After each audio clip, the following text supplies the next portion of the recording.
13 Hours is directed by Michael Bay, written by Chuck Hogan, and stars John Krasinski among others. It tells the story of 6 soldiers, a part of a secret team fighting off attackers in Libya after an attack on the US Embassy. Despite the mixed to positive receptions, 13 Hours heavily underperformed at the box office in 2016. Going into 13 Hours, my expectations were relatively low due to Michael Bay's involvement.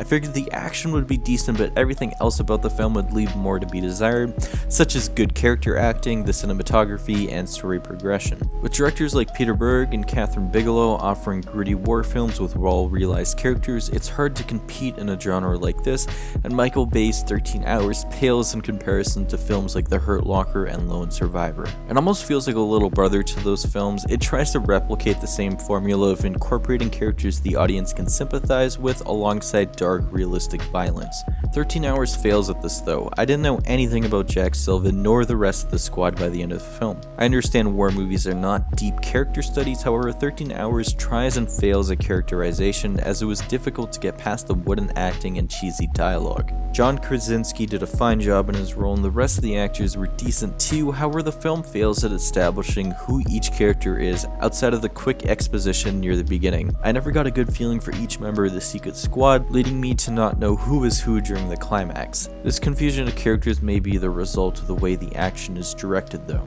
Bay has a certain flair for directing action in his movies. It's very loud and in your face, and although those traits certainly appear in all the action sequences, much of the violence felt like it was ripped straight from a Call of Duty game. It was extremely loud with lots going on and lacked any sort of suspense. I didn't feel what I should have during much of the movie. The endless waves of enemies almost felt cartoonish in nature. I felt that the movie failed at a lot of what it wanted to do, and I'm not sure what the point of telling this story was.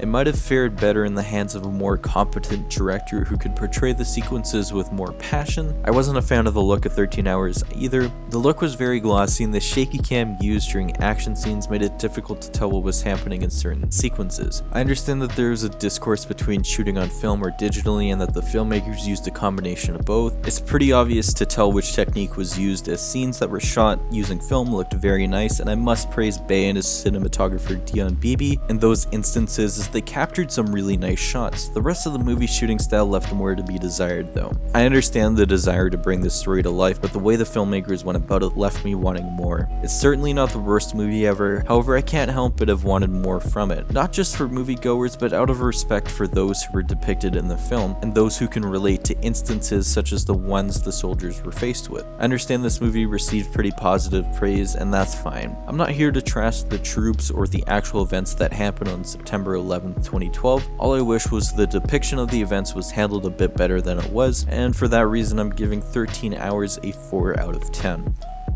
Alright guys, this has been your favorite critic.